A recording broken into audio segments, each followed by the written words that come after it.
അപ്പോൾ നിങ്ങളെല്ലാവരും 2025 JEE എക്സാമിന് വേണ്ടിയിട്ട് തയ്യാറെടുത്തുകൊണ്ടിരിക്കുകയാണ്. നമുക്കറിയാം ജനുവരിയിലായിരിക്കും നമ്മുടെ ഫസ്റ്റ് സെഷൻ എക്സാം നടക്കുന്നത്. അപ്പം നമ്മൾ പ്രിപ്പയർ ചെയ്യുന്ന സമയത്ത് നമ്മൾ വളരെയധികം ഡീറ്റെയിൽ ആയിട്ട് കാര്യങ്ങൾ ഒബ്സർവ് ചെയ്യേണ്ടതായിട്ടുണ്ട്. നമുക്ക് JEE മെയിൻ എക്സാമിൻ്റെ പാറ്റേൺ കൃത്യമായിട്ട് അറിയാം. അപ്പോൾ ആ പാറ്റേൺ ഞാൻ ഒന്നുകൂടെ പറയുകയാണ്. നമ്മുടെ ക്വസ്റ്റ്യൻ പേപ്പറിനകത്ത് നമുക്ക് ഫിസിക്സ്, കെമിസ്ട്രി, മാത്തമാറ്റിക്സ് 3 സബ്ജക്റ്റിൽ നിന്നും 30 ചോദ്യങ്ങൾ വെച്ചായിരിക്കും ഉണ്ടാകുന്നത്.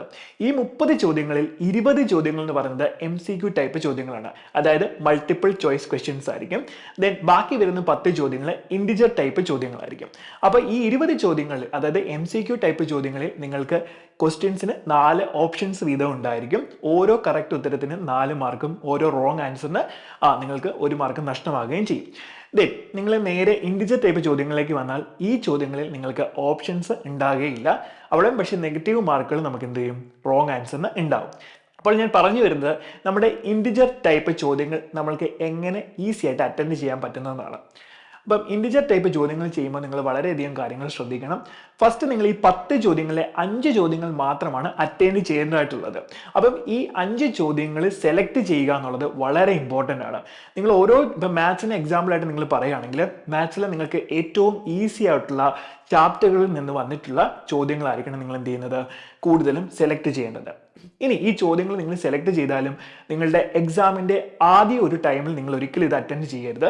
നിങ്ങൾ MCQ ടൈപ്പ് ചോദ്യങ്ങൾ ചെയ്തതിന് ശേഷം മാത്രമേ നിങ്ങൾ ഇൻഡിജർ ടൈപ്പ് ചോദ്യങ്ങളിലേക്ക് എത്താവുള്ളൂ.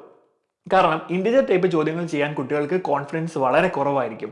അപ്പം ആദ്യം തന്നെ ഇതിനെ അറ്റൻഡ് ചെയ്യാനുള്ള കോൺഫിഡൻസ് ഉണ്ടാക്കിയെടുക്കുക എന്നുള്ളതാണ് നമ്മൾ ഏറ്റവും ആദ്യം ചെയ്യേണ്ടത്. അതിനു വേണ്ടിയാണ് നമ്മൾ പ്രാക്ടീസ് ചെയ്യുക എന്ന് പറയുന്നത്. അപ്പം നമ്മൾ JBs ഒക്കെ വരുന്ന സമയത്ത് നിങ്ങൾ കൂടുതൽ എന്ത് ചെയ്യുക, ഇൻഡിജർ ടൈപ്പ് ചോദ്യങ്ങൾ കൂടുതൽ ചെയ്ത് പ്രാക്ടീസ് ചെയ്യേണ്ടതാണ്. അല്ലെങ്കിൽ അത് അറ്റൻഡ് ചെയ്യാൻ നിങ്ങൾ തയ്യാറെടുക്കുകയാണ് ആദ്യം വേണ്ടത്. ഇനി എങ്ങനെ നമുക്ക് ചോദ്യങ്ങൾ മാർക്ക് ചെയ്യാം, അല്ലെങ്കിൽ എങ്ങനെ ഇതിൻ്റെ ആൻസർ നമുക്ക് എൻ്റർ ചെയ്യാം എന്നുള്ളതാണ് അടുത്ത ഞാൻ പറയാൻ പോകുന്നത്. ഇപ്പം നിങ്ങൾ സോൾവ് ചെയ്ത് വരുന്ന സമയത്ത്, ഇപ്പോൾ കെമിസ്ട്രിയിലും ഫിസിക്സിലും ഒക്കെ ആണെങ്കിൽ ചില ടൈമിൽ നമുക്ക് ക്വസ്റ്റ്യൻ്റെ കൂടെ ഉണ്ടാകാം നിയറസ്റ്റ് ഇൻഡിജർ വാല്യൂയിലേക്ക് നിങ്ങൾ എന്ത് ചെയ്യാണ് ആൻസർ എഴുതുക എന്നുള്ളത് നിങ്ങൾക്ക് പ്രത്യേകമായിട്ട് മെൻഷൻ ചെയ്തിട്ടുണ്ടാകും. പക്ഷേ മാത്സിലൊക്കെ വരുന്ന സമയത്ത് ക്വസ്റ്റ്യൻ മാത്രമേ ഉണ്ടാവുകയുള്ളൂ, അതിൻ്റെ കറക്റ്റ് വാല്യൂ നിങ്ങൾ എൻ്റർ ചെയ്യണം. അപ്പോൾ നിങ്ങളൊരു ക്വസ്റ്റ്യൻ സോൾവ് ചെയ്ത് വരുമ്പോൾ നിങ്ങൾക്ക് 24.7 എന്നാണ് നിങ്ങൾക്ക് ആൻസർ കിട്ടുന്നതെങ്കിൽ നിങ്ങൾക്കറിയാം അതൊരു നോൺ ഇൻഡിജർ വാല്യൂ ആണ്. അപ്പോൾ അതിന് നിയറസ്റ്റ് ഇൻഡിജർ വാല്യൂ എന്ന് പറഞ്ഞാൽ 25 ആയിരിക്കും. അതേപോലെ തന്നെ 24.3 ആണ് നിങ്ങൾക്ക് കിട്ടുന്നതെങ്കിൽ നിങ്ങൾ അതിനെ നിയറസ്റ്റിലേക്ക് മാറ്റുമ്പോൾ 24 എന്നായിരിക്കണം നിങ്ങൾ ആൻസർ ചെയ്യേണ്ടത്. അതേപോലെ നിങ്ങൾക്ക് 24 ആണ് കിട്ടുന്നതെങ്കിൽ നിങ്ങൾ 24 ഇറ്റ്സെൽഫ് എന്ത് ചെയ്യാണ് ആൻസർ മാർക്ക് ചെയ്യാണ് വേണ്ടത്. അല്ലാതെ അതിനെ 24.00 എന്നോ അല്ലെങ്കിൽ അങ്ങനെയൊന്നും നമുക്ക് എന്ത് ചെയ്യാൻ പറ്റത്തില്ല. അല്ലെങ്കിൽ 5 ആണ് നിങ്ങൾക്ക് ആൻസർ കിട്ടുന്നതെങ്കിൽ ഒരിക്കലും നിങ്ങൾ 05 എന്നോ ഒന്നും എൻ്റർ ചെയ്യരുത്. കറക്റ്റ് ഇൻഡിജർ വാല്യൂ തന്നെ എന്ത് ചെയ്യണം, എൻ്റർ ചെയ്യണം. അപ്പോൾ നമുക്കറിയാം നമ്മുടെ JEE എക്സാമിൻ്റെ കോമ്പറ്റീഷൻ ഓരോ വർഷവും ടൈറ്റ് ആയിക്കൊണ്ടിരിക്കുകയാണ്. അപ്പം ഇങ്ങനെ കോമ്പറ്റീഷൻ വന്നു കഴിയുമ്പോൾ നമ്മൾ എന്ത് ചെയ്യണം, നമ്മൾ അതിനേക്കാളും നന്നായിട്ട് തന്നെ പ്രിപ്പയർ ചെയ്യുക എന്നുള്ളതാണ് നമ്മൾ ചെയ്യേണ്ടത്.